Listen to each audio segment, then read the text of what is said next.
15장.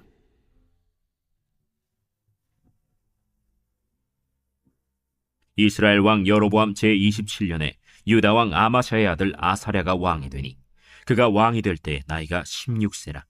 예루살렘에서 52년간 다스리니라. 그의 어머니의 이름은 여골리아라. 예루살렘 사람이더라. 아사랴가 그의 아버지 아마샤의 모든 행위대로 여호와 보시기에 정직히 행하였으나 오직 산당은 제거하지 아니하였으므로 백성이 여전히 그 산당에서 제사를 드리며 분향하였고, 여호와께서 왕을 치셨으므로 그가 죽는 날까지 나병 환자가 되어 별궁에 거하고 왕자 요담이 왕궁을 다스리며 그 땅의 백성을 치리하였더라. 아사랴의 남은 사적과 행한 모든 일은 유다 왕 역대 지략에 기록되지 아니하였느냐.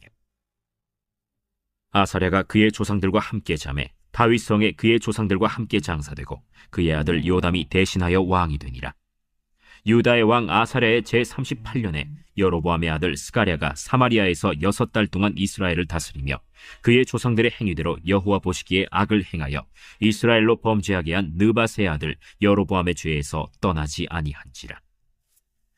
야베스의 아들 살룸이 그를 반역하여 백성 앞에서 쳐 죽이고 대신하여 왕이 되니라. 스가랴의 남은 사적은 이스라엘 왕 역대 지략에 기록되니라. 여호와께서 예후에게 말씀하여 이르시기를, 네 자손이 4대 동안 이스라엘 왕위에 있으리라 하신 그 말씀대로 과연 그렇게 되니라. 오늘 우리가 본 본문 15장은 먼저 유다의 왕인 아사랴에 대한 이야기부터 시작합니다. 1절에 이스라엘 왕 여로보암 27년에 유다 왕 아마샤의 아들 아사랴가 왕이 되니라 라고 하죠. 이 아사랴에 관한 이야기는 본문에 나타난 대로 그냥 간과를 해버리기에는 아쉬운 부분이기 때문에 여러모로 생각해 볼 부분이 많습니다. 본문에는 이 아사랴에 대해서 1절부터 7절까지 간단하게 기록을 하고 또 그의 통치 전반부의 성공에 관한 기록보다는 후반부의 실패에 관한 기록만 더 부각시키고 있죠. 그러나 똑같은 아사랴 왕의 기록을 비교해 볼 때요, 역대하 26장에서는 오히려 전반부의 성공에 관한 기록들을 더 강조하며 드러내고 있습니다. 남북 간의 견해차에 대해서는 우리가 특별히 언급을 할 필요는 없고 다만 참조해서 확실하게 분별해서 아는 것이 우리에게도 필요하기 때문에 양쪽을 다 살펴보려고 하는데요. 첫째, 그의 아사랴라는 이름입니다. 그의 이름을 역대하에서는 우시야라고 부르는데요. 두 이름에 대해서 어느 게 본명이고 어느 게 왕명인지 알 수는 없고 다만 아사랴는 여호와는 나의 방패라는 수비형의 이름이고 우시야는 여호와의 나의 힘이라는 공격형의 이름으로서 남과 북은 서로 자신들의 입장에서 사용하고 있습니다. 그래서 그런지 북쪽 이스라엘에서는 아사랴로, 남쪽 유다에서는 우시야로 즐겨 부릅니다. 그리고 이제 그의 업적에 관한 기록이 나오는데요. 역대기에서는 전쟁 승리, 부국 강병, 경제 번영 등을 주로 기록한 데 반해서 열왕기에서는 그의 후반부 실패담을 주로 기록하고 있습니다. 5절에 여호와께서 왕을 치셨으므로 그 죽는 날까지 문둥이가 되어 별궁에 거하고 라고 나와 있죠. 그리고 그는 52년간을 통치했는데 남북 왕조를 다 합쳐서 이렇게 오랜 기간을 왕으로 장수한 사람은 므낫세 외에는 아무도 없습니다. 시므리 같은 사람은 겨우 7일 다스렸죠. 그 외에 한 달을 다스린 사람도 있고 1년, 2년도 많은데 이 사람은 52년간을 왕으로 있었다라는 것입니다. 그리고 또 그의 신앙 문제가 좀 주목해 볼 부분인데요. 역대기든 열왕기든 그의 초반 신앙에 대해서는 다 같이 긍정적인 평가를 내립니다. 3절에 아사랴가 부친 아마시아의 모든 행위대로 여호와 보시기에 정직히 행하였으나 라고 나와 있죠. 비슷한 이제 역대하 26장 4절을 보시면은 우시야가 부친 아마시아의 행적대로 여호와 보시기에 정직히 행하며 라고 나와 있습니다. 대개 유다에서 왕이 되는 사람들은 일정한 패턴을 갖고 있습니다. 그게 뭔지 아십니까? 이제 처음에는 여호와 보시기에 정직히 행하며 또는 다윗과 같이 행하며 이렇게 시작을 합니다. 반대로 이스라엘에서 왕이 되는 사람들은 이러한 패턴도 전혀 없고 처음부터 범죄로 시작하는 경우가 많습니다. 아사랴도 유다 왕들의 패턴 그대로 시작을 합니다. 그런데 시간이 가고 세월이 흐를수록 처음 가졌던 신앙의 마음이 변질되어 간다는 것이죠. 왜 그렇습니까? 다른 왕들처럼 하나님의 말씀을 듣던 귀가 서서히 사람들과 백성들의 소리를 듣게 되면서 변하게 되는 소위 국가 지상주의로 빠져들게 됐기 때문입니다. 또한 우리가 다섯째로 살펴볼 부분은 그의 통치의 자세인데요. 그는 왕이니 어디까지나 통치자이기 때문에 통치의 자세도 우리가 살피고자 하는 인물평가에 매우 중요한 요소가 될 수 있습니다. 그는 처음 나라를 통치함에 있어서 모든 근거로 주로 스가랴 선지자에 의해서 자문받은 대로 행동을 합니다. 매우 현명하고 지혜로운 방법이죠.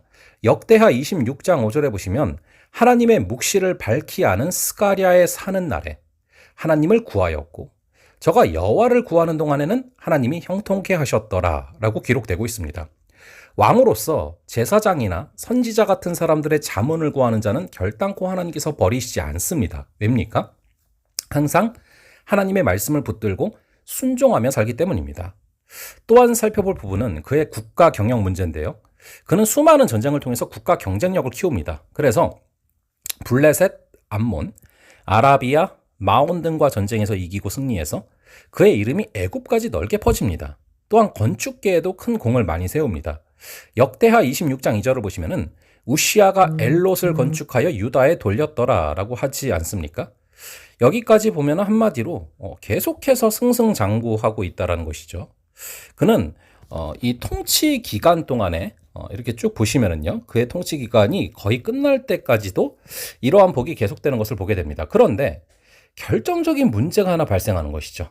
너무 잘 나가다가 마지막에 가서 중차대한 실수를 범하는데요. 여호와의 전에 들어가서 향단에 분향하려 한 일입니다. 이 일은 굉장히 교만한 행동입니다. 왜냐하면 제사는 오직 제사장만이 집례를 할 뿐이고 아무리 왕이라 할지라도 자기 마음대로 할 수 없는 부분이었기 때문입니다. 왕은 왕이 하는 일이 있고 그리고 제사장은 제사장이 하는 일이 따로 있는 법이었는데 이제 왕이 직접 향단에 분향을 하려고 했다라는 것이죠. 결국 이 일로 인하여서 그는 즉시 이마에 문둥병이 발하여 여호와의 전에서 쫓겨나게 됩니다. 이 과유불급이란 말이 있습니다. 아사랴의 경우에 딱 알맞는 말입니다. 너무 지나치게 행하다 보면은 모자른 것만 못하다라는 말입니다. 특히 하나님 앞에서 이 말을 기억하여 지나친 행동을 삼가고 겸손한 마음가짐과 행동을 가져서 과유불급의 문제를 일으키지 않고 살아가는 그런 귀한 하루 되시기를 간절히 바랍니다. 잠시 기도하겠습니다. 아버지 하나님, 오늘 이 말씀을 통하여서 이 아사랴의 문제점이 무엇이었고 아사랴의 삶의 그 기록들을 살펴보게 하시니 감사합니다. 아버지 하나님, 우리가 이 말씀을 통하여서 여호와 보시기에 정직히 행하였지만 시간이 가고 세월이 흐를수록 마음이 변질되었던 이 아사랴의 길을 걷지 말게 하여 주시옵소서. 아버지, 지켜야 될 선을 지키지 않고 이 과유불급, 너무 지나치게 행하면 모자란 것만 못하다라는 그런 말이 해당되는 이 아사랴의 삶처럼 살지 말게 하시고 지나친 행동을 삼가고 겸손한 마음가짐과 행동을 가져서 과유불급의 문제를 일으키지 않는 그런 귀한 삶이 되게 하여 주시옵소서. 감사드리고 이 모든 말씀을 주 예수 그리스도의 이름으로 기도합니다. 아멘. 예, 그럼 또 다음번에 뵙도록 하겠습니다.